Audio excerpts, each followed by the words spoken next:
Well, good morning. I want to encourage you to have your Bible out, open to the book of Romans chapter 12. That'll be the first passage we're going to look at in our study this morning in the Bible class hour. We won't be looking at a lot of Scripture in this hour. We'll make up for that as the week unfolds for sure.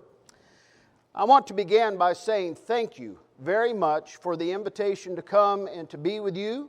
I do not take invitations like this lightly. It is a pleasure to be here with you. My wife and I know some of you, and we're looking forward to getting to know the rest of you. This congregation has a very good reputation in the brotherhood.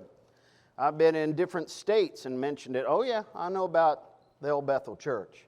So you've got a good reputation here. So to be invited to come and to be with you, to stand in this pulpit, I know the quality of men that you have standing in this pulpit.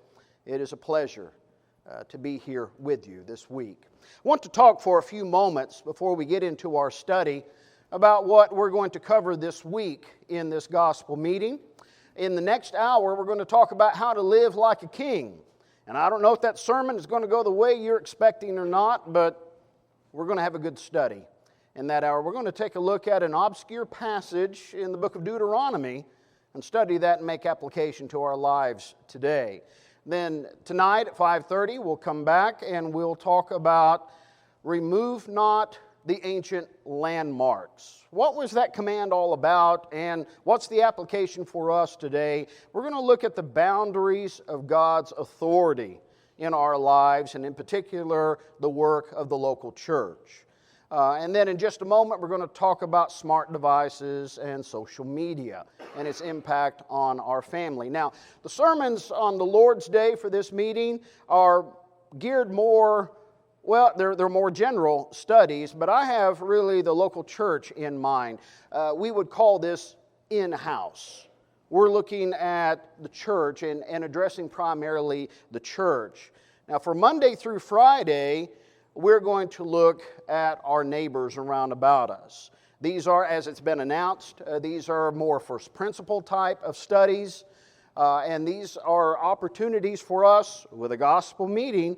We want to invite those who aren't Christians to come and to study with us, and hopefully these topics and these titles will give you some opportunities to invite people to come. Monday night, we're going to talk about the power behind Pentecost.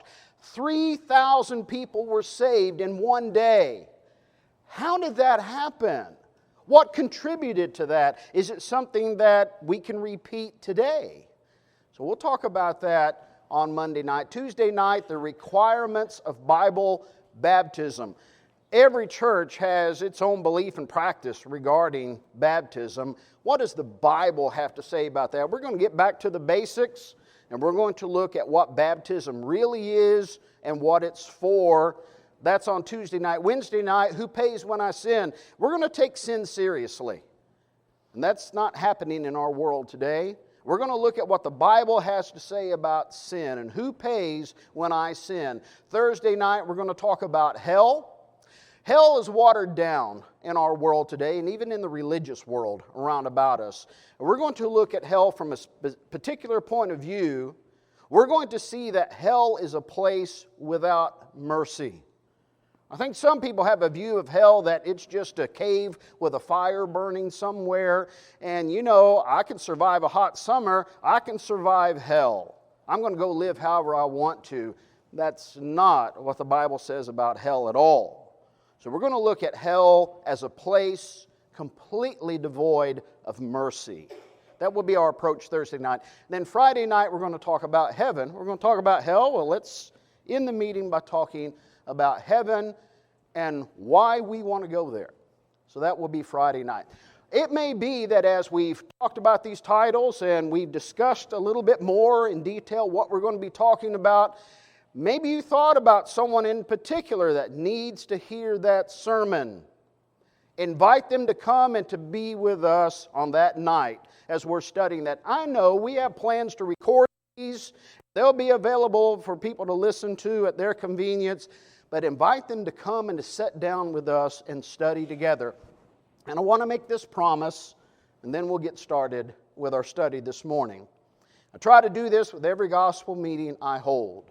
A lot of work goes into a gospel meeting. A lot of work on your end, in your part. You go through a lot of effort to invite people to come and to be here. I don't take that lightly. I make this promise to you. You go through the effort to get somebody to come and to be with us. I'm going to make sure they hear what they have to do to be saved while they're here. My wife and I have been to some gospel meetings where the invitation is just about as general as you can get. That doesn't save anybody. We have a gospel meeting going this week, and we're going to preach the gospel. And especially Monday through Friday night, we're going to be telling people what they have to do in order to be saved. I make that promise to you. So let's work together this week, and let's have a successful gospel meeting. I've been looking forward to this. I want to share with you in this hour the result of some study that I've done recently on the impact of smart devices and social media on the home and on the family. In Romans chapter 12, verses 1 and 2, I beseech you therefore, brethren, by the mercies of God, that you present your bodies a living sacrifice, holy, acceptable to God, which is your reasonable service. And do not be conformed to this world, but be transformed by the renewing of your mind, that you may prove what is that good and acceptable and perfect will of God. Christians must live in the time and the place in which they exist. It's fun to look at history. I like to go back to Mayberry every once in a while, or Dodge City. Yeah, it'd be fun to go back there, but we live here and we live now. While there's nothing new under the sun, Ecclesiastes 1 verse 9 says, each generation seems to bring new challenges that God's people have to navigate.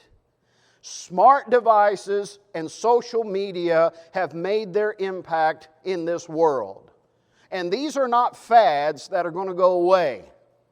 These things are here to stay, and they have an integral part in our everyday lives today.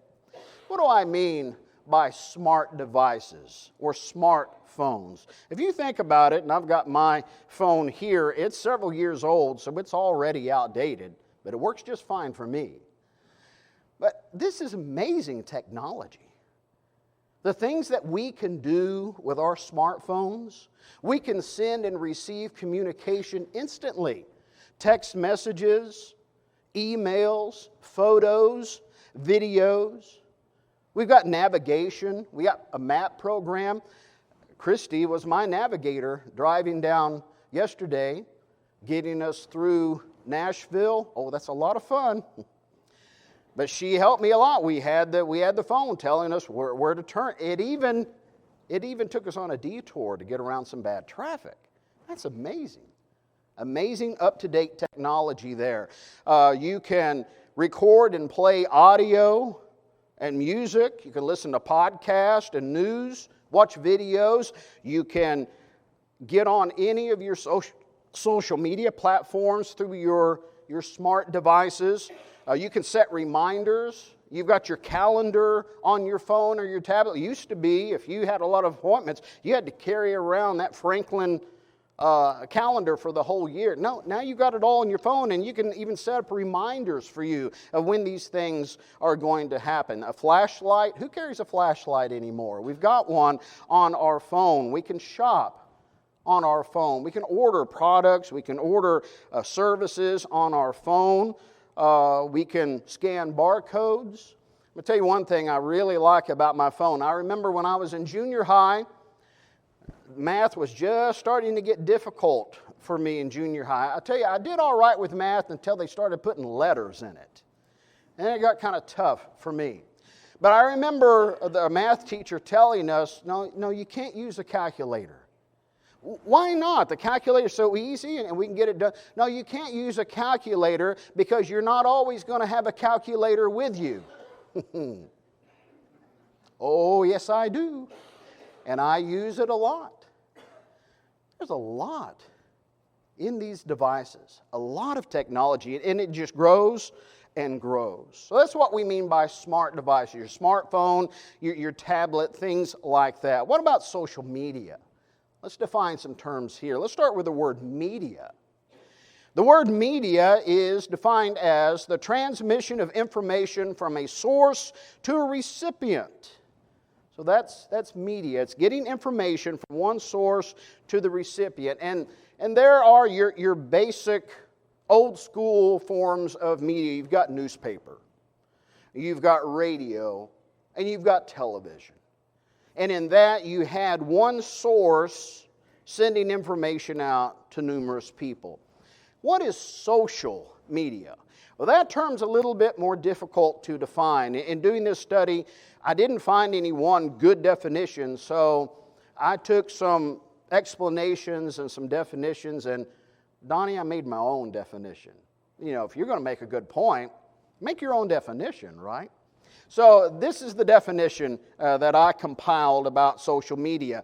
Instantaneous electronic social communication, which is the sharing of personal information, where a transfer of information takes place with two or more people.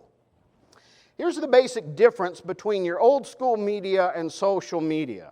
With your old school media, you had an editor, you had one person in charge of deciding what content went out. With social media, if you're on the platform, you are your own editor, you're your own producer, you put out whatever you want to. See, we could try to do that. I could write an article and send it to the local paper. The editor might run it. He might be more likely to throw it in the trash. I can, with my phone, I can make a quick video looking at the result of a storm that came through my neighborhood. And I could send that to the news, the local news channel. They might run it. They might throw it in the trash. But on my social media platform, I get to run it. We all get to contribute. That's the idea of social media. We are all contributors. And there are many, many platforms of social media, some of them more well-known, more popular than others. What are the benefits of using social media? Obviously, with the study, we're going to look at the negative side. But before we do that, we need to acknowledge there are a lot of benefits to social media. One, primarily, is it allows us to maintain connections with those we have relationships with. Through social media, my wife and I have been able to, from a distance of about 700 plus miles, watch our nephew and niece grow up. We got to watch him graduate high school a couple of weeks ago on a social media platform live. That technology wasn't available a few years ago. What a blessing that is. We can share photos. We can share videos with others. We can connect with people that we have similar interest in. I'm a member of a number of groups on Facebook. I don't know anybody in that group, but I enjoy it because we have common interest and we share thoughts and experiences in that page, on that platform. Business opportunities to market and promote products and services. I use social media that way. I know Brother Rader does as well. Networking and connecting with other people. Education, entertainment. That's the primary use I make of social media. It used to be, way back in the day, you had ABC, NBC, CBS, and PBS. And you were at their mercy. And a lot of times there wasn't anything worth watching. Well, there still isn't. But we don't have to deal with them. I like to go to YouTube. And a lot of times in the evening, I'm entertained with YouTube. And I can pick what I want to watch. Not only is there the entertainment, but one thing that we are of interest in right here is the preaching of the gospel and the spread of the gospel. And social media has been very effective in setting forth the gospel, sending out invitations to people, letting people know there's a gospel meeting going on starting today, getting the gospel out there. It's an effective tool, and it's used very effectively by a lot of brethren. So we don't throw out the baby with the bathwater. There are legitimate benefits to this technology and this medium. But let's talk about the dangers. It's not all good. There are some dangers here. We're talking about the impact on the home and on the family. We're not going to talk about that a lot. The best passage, one passage I know of to talk about God's design for the home and the family is here in Colossians 3, verses 18 through 21. Wives, submit to your own husbands as is fitting in the Lord. Husbands, love your wives and do not be bitter toward them. Children, obey your parents in all things. Remember that command a little bit later on in our study. Children, obey your parents in all things, for this is well-pleasing to the Lord. Fathers, do not provoke your children, lest they become discouraged. Societal changes arise in each generation. And so, not only do Christians have to navigate and deal with the introduction of new technology, families do as well. I remember older preachers talking about the changes that they saw in God's people when the television was introduced. And when the television came to be a fixture in the homes of the brethren, they spoke about how the overall knowledge of the Scriptures began to decline. The involvement of brethren in the spreading of the gospel began to decline. The work that was done by the church began to decline. Why?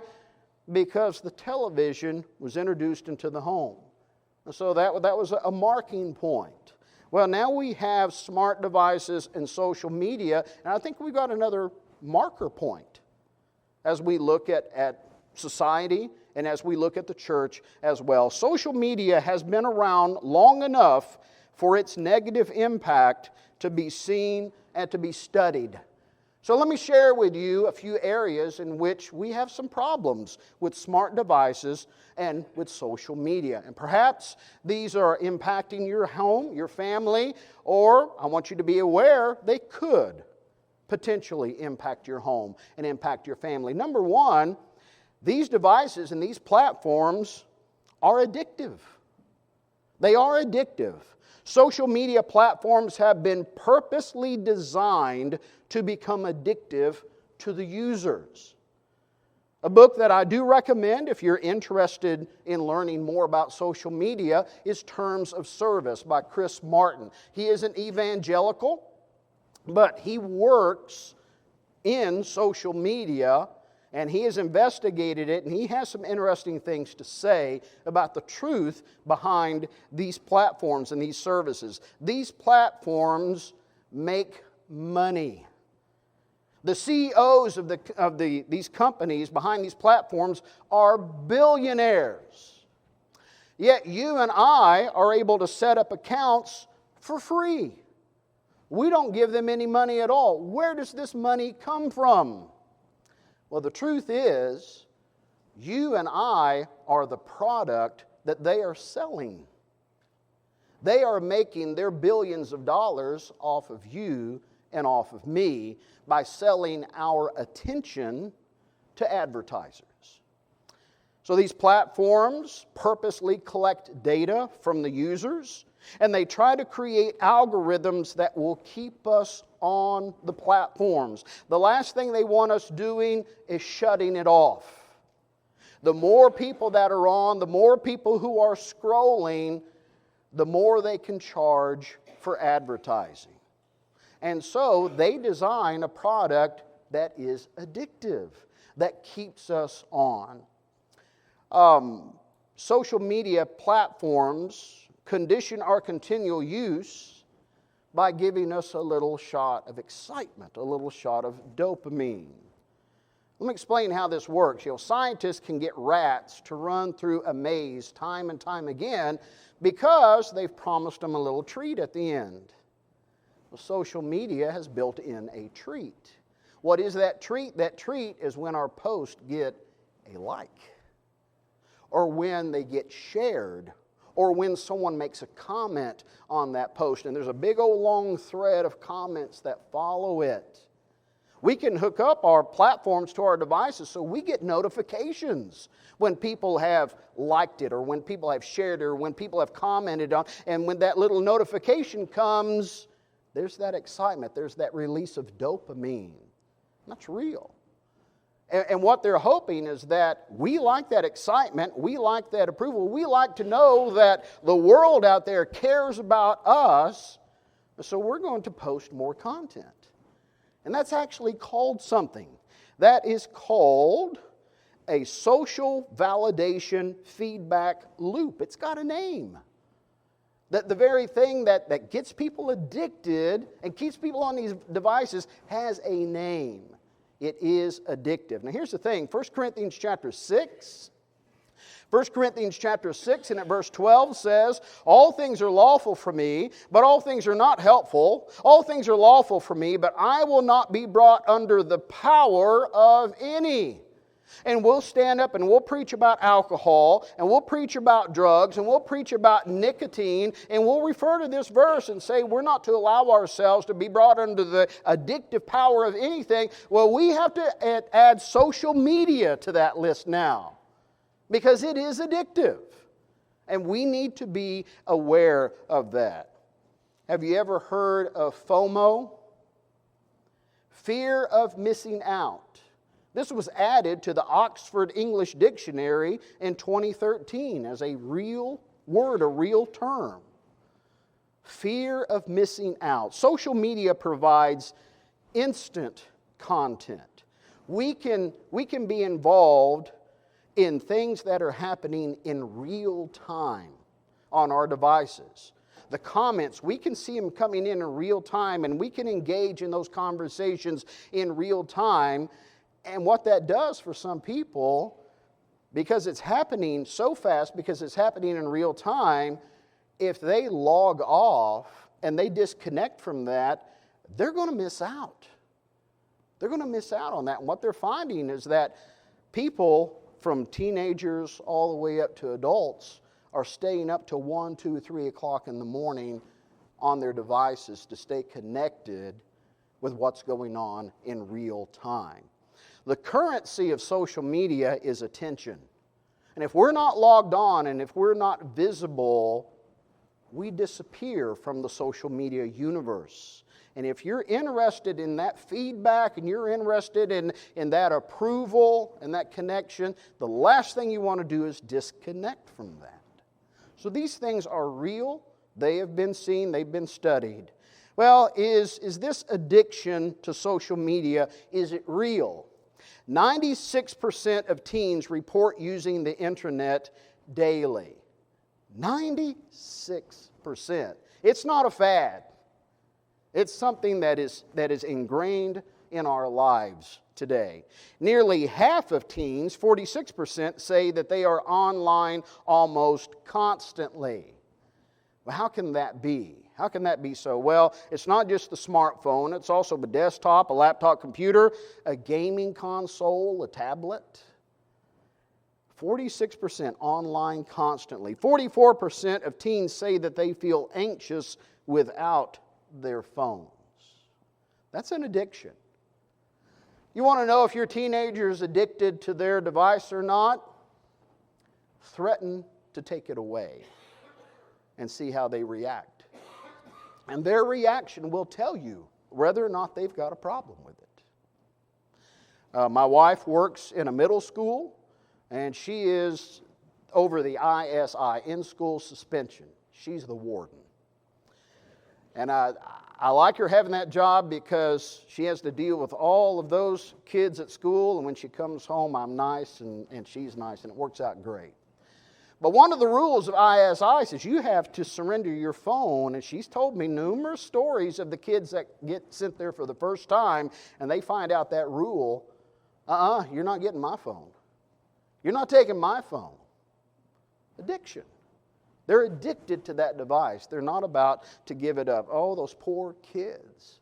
Addicted to these devices. Well, it's not just the kids. It's the adults as well. On average, people spend 5 hours a day on their smartphones.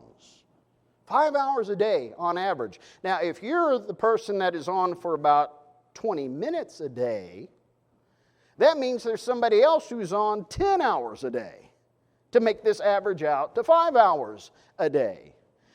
47% of parents say they spend too much time on their smartphone. The number for teens was 46. The parents rate just 1 point higher. The parents are on there too much time. Nearly half of teens, 46%, say their parent is at least sometimes distracted by their phone when they're trying to talk to them. Now, this is from the teenager's point of view. Here we are as parents dealing with teenagers, and we've got to drag communication out of them. Here are the teenagers saying, I want to talk to my parents, and all I'm getting is this. That's a problem. It's a problem. 1 in 3 parents use portable technology while dining out with the family. One study found that half of parents use their phone while driving their children in their vehicles.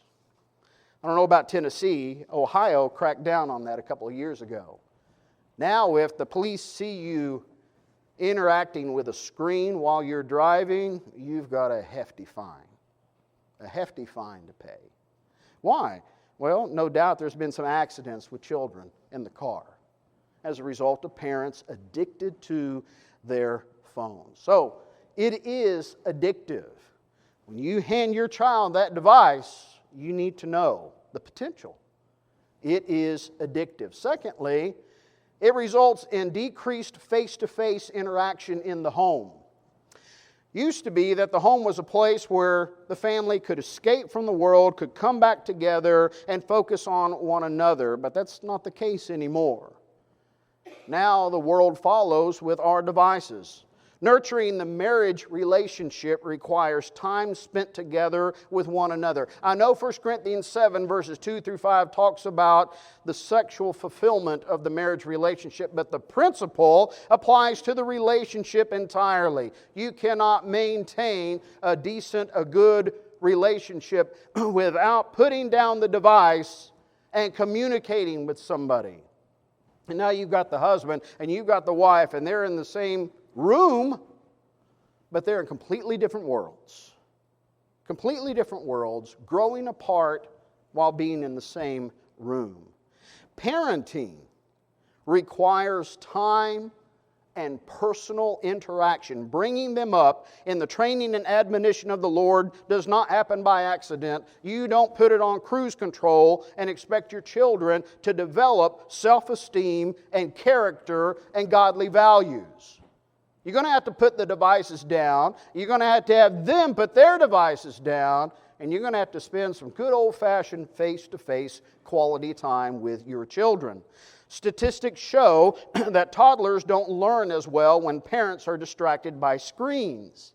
Parents who allow their phones to interrupt family interactions are more likely to have children with behavioral problems. Doesn't take an Einstein to see that, to understand that. If your child is wanting your attention and all they've got is the back of your device, then they learn that the way they get you to put down that device and give them the attention that they want is to misbehave. Nothing's going to get that device put down quicker than acting out and misbehaving. And yeah, they'll take the consequences as long as they're getting attention from their parents. And look at what that child's learning to do. Now, that child is sent to school. And that child is sent to school with this habit that they've learned, if I want to get any attention at all, I misbehave.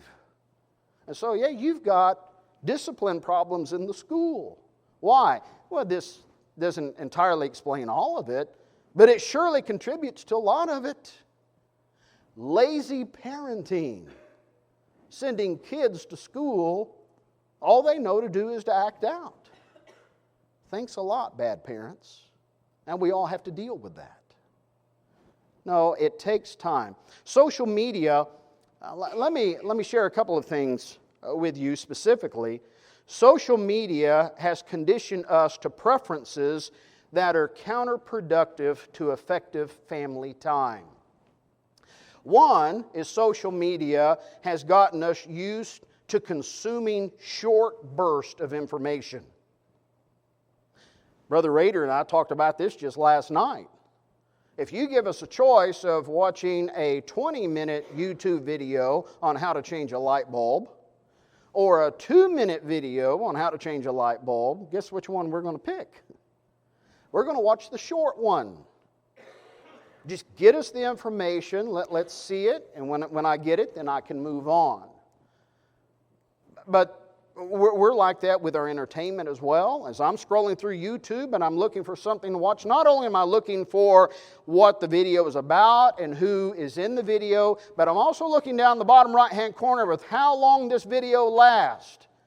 Am I willing to invest 20 minutes of my time into this video? No, I'm not. The long videos that are posted on YouTube, the sermon videos that are posted on YouTube get a lot of hits. There's a lot of hits, yes. But if you look a little bit deeper, you see that with a lot of those hits, after about 2 or 3 minutes, the retention of the viewers drops drastically. We have been conditioned to get things in short little bursts. How does that carry over to when we need to sit down and have a serious family talk? Well, you're going to have members of the family, maybe teenagers, maybe even parents who are saying, "Can we hurry this up, please? You've already lost my attention.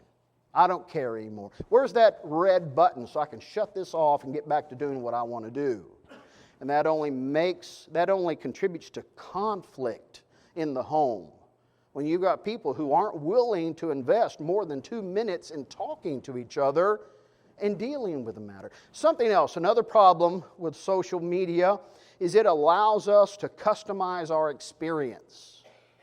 If there's a contributor on YouTube that I don't like, I'll just exit. We'll end that. I'll hit the X. They're completely off my feed. On Facebook, if there's somebody or something there I don't like, I can hit the X. I can tell Facebook, I don't want to see this anymore. Okay, it's gone. You don't see it anymore. If there's somebody I don't want to hear from anymore, I can block them.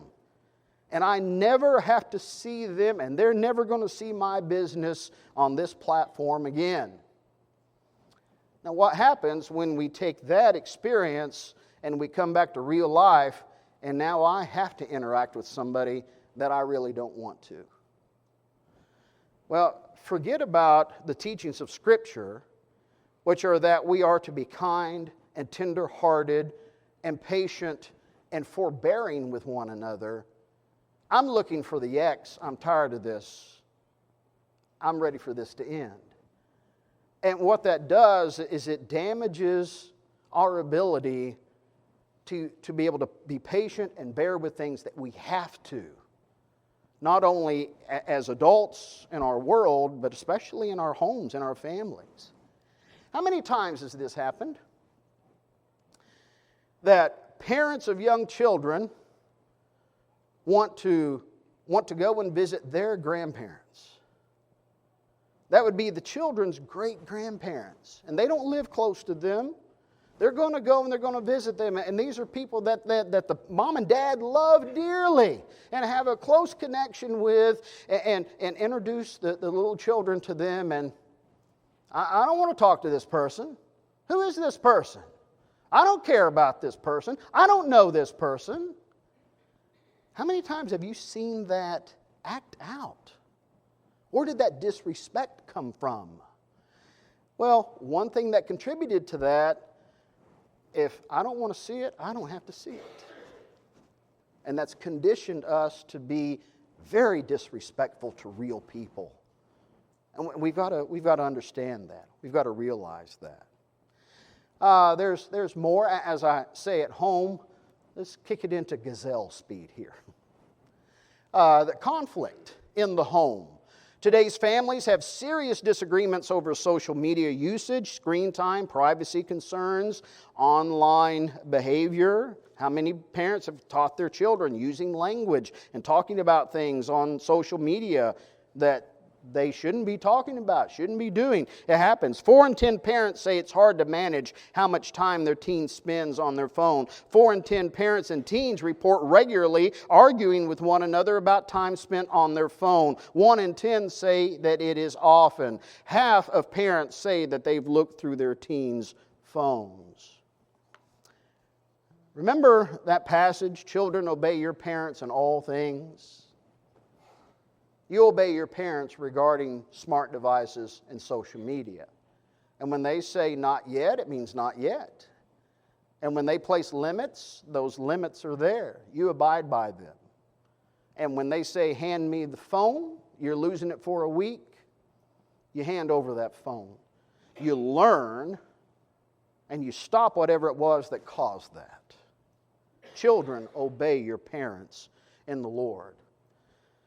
The impact of social media on mental health is still a study that is ongoing. Research suggests that excessive or unhealthy social media use can contribute to various mental health issues, particularly in young people. Increased anxiety and depression. What causes that? Well, I see all these people on social media and they're enjoying this lifestyle, and why don't I have that? Why can't I have that? Well, what we need to understand is a lot of what we see on social media is curated.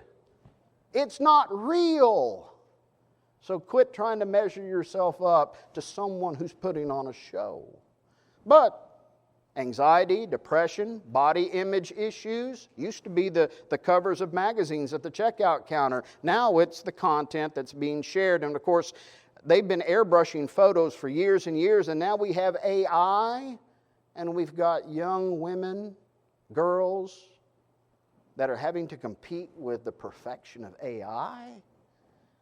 Cyberbullying and harassment leads to depression, anxiety, and self-harm.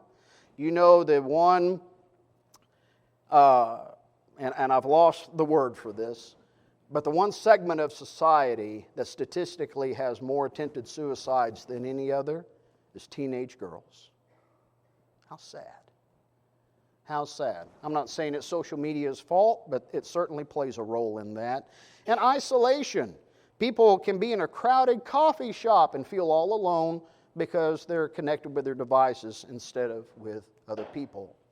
And one more item here, and that is exposure to negative influencers. One feature, as we said, one feature of social media is the ability to customize our experience. We can block those sources that we no longer want to see. But our young people sometimes choose very poorly regarding their influencers. The book of Proverbs calls for children to listen to their parents' instruction and to avoid the pathway of the foolish. Handing a smart device to a child without any supervision or parental restrictions, and by the way, you can place parental restrictions on your child's device. Look into that if you haven't already. But handing a smart device to a child without any of this allows them to invite every fool and every moral degenerate in the world into their circle of influence. And when we're handing these devices and giving these devices to little children so they won't interrupt mom and dad at a table while they're eating at a restaurant. By the way, I know you've seen that. The little children who have their tablets at the restaurant so they won't interrupt mom and dad. We've got a 4th grade teacher in the congregation in Knollwood where we're at, who after I delivered this sermon, she came to me and she said, I know exactly who those tablet kids are in my class. It makes a world of difference. Lazy, selfish parenting is all that is. You hand these devices to your child and just let them go, and then there's going to come a time when you're going to want to talk to your child about the biblical view of things, like the existence of God, the creation of the world, why man exists, moral absolutes, what is right, what is wrong, what is male and what is female, human sexuality. And you may go to that child, you may go to that teenager and begin to have that conversation with them and find out they've already got their mind made up. And it was made not by the Scriptures, but by their social media influencer. Mom and Dad, I don't think I believe in God anymore. Where did that come from?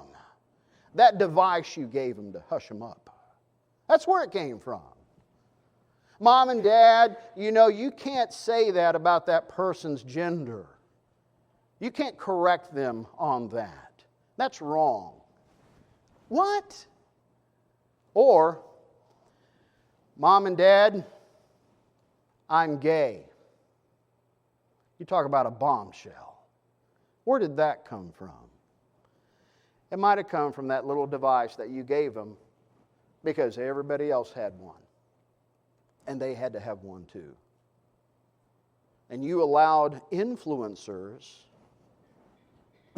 scratch that, you allowed Satan to bring up your child.